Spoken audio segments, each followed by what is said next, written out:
Hello, my name is Matthew, and I had a very nice Christmas day. In the morning, I visited my parents, spent time with the dogs, sat in the living room, talked to my mom and dad.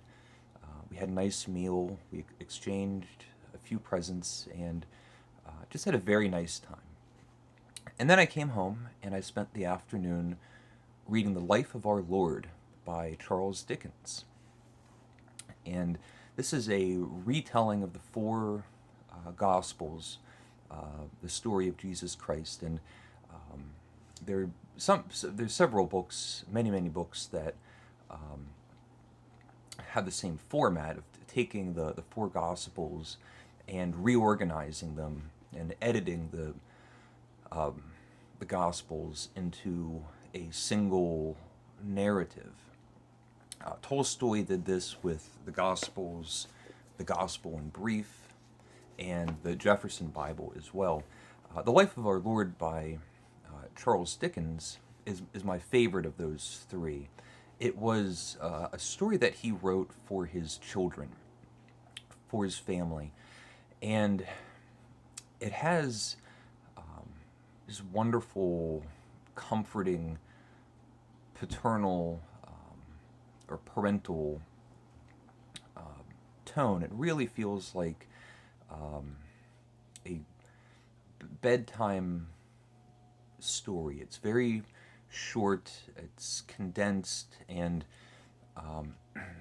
along with trying to tell the story of the life of Jesus, um, it's also, in a very simple way, trying to talk about some of the morals that you can find in the Gospels. And I go back to the life of our Lord quite often for the sense of comfort and approachability. The beginning, I'll read the beginning. Let's see. My dear children, I am very anxious that you should know something about the history of Jesus Christ, for everybody ought to know about him. No one ever lived who was so good, so kind, so gentle, and so sorry for all people who did wrong, or were in any way ill or miserable as he was. And as he is now in heaven, where we hope to go, and all to meet each other after we are dead, and there be happy always together. You never can think what a good place heaven is without knowing who he was and what he did. And with that little preface, we get a condensed story of the life of Jesus, being born in the manger,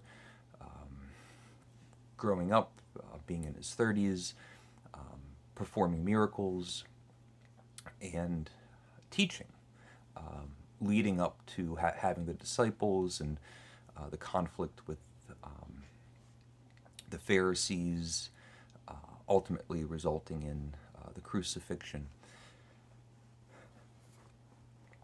Some of the key aspects that I'm so impressed with, more so just upon this most recent reading, are some of the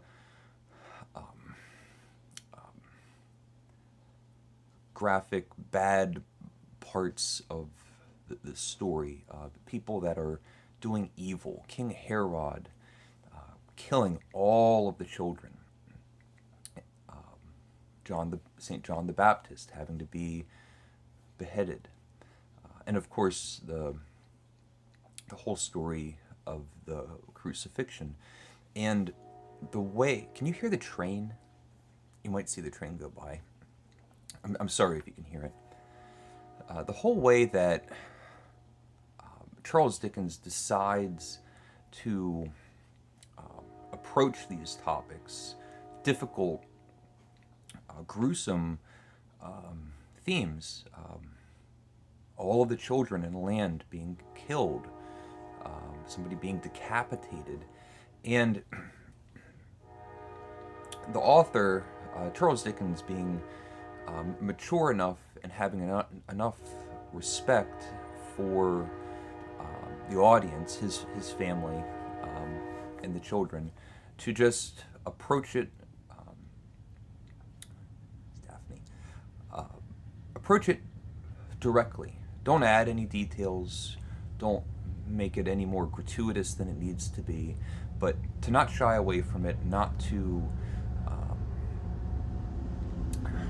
meander around the point, to just say, "There's the train. This is an important part of the story. This is what we're talking about. This happened. It was unfortunate, and we'll see how the story goes." But I really appreciated that aspect of the story this time around. The teachings of Jesus in this little book are they're Christian morality, but not necessarily Christian beliefs. Just being kind to one another, not being judgmental, not being cruel, being sympathetic, trying to understand somebody else's perspective, just basic morals that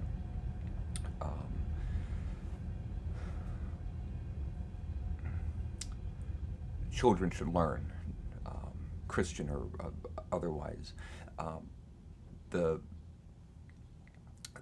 parables come up, and there's those more supernatural aspects with the miracles and of course the crucifixion. But I just find it a very comforting read, especially the first third of of Charles Dickens' version of the life of Jesus. And as I was reading it, I was actually thinking about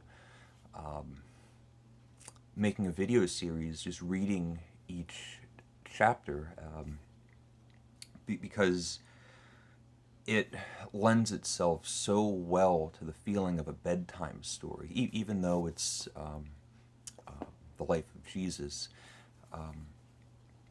And I'll think about that. If you think that would be something that you would like, you can let me know. I don't have too much more to say except that I find it to be a very comforting book, and it was a very nice way to pass the time on this Christmas afternoon. So let me know if you've read The Life of Our Lord by Charles Dickens, or the Jefferson Bible, or the Gospel in Brief, or the Gospels. I think The Life of Our Lord is would be a great introduction into the Gospels if someone wanted to really read the story of Jesus Christ without getting into actually reading the Gospels. Let me know if you like the idea of me reading the chapters. I'm tending to think that I would like to. So thank you for watching. Please leave a comment if you would like. Sorry about the train if you could hear it. Thank you, and take care.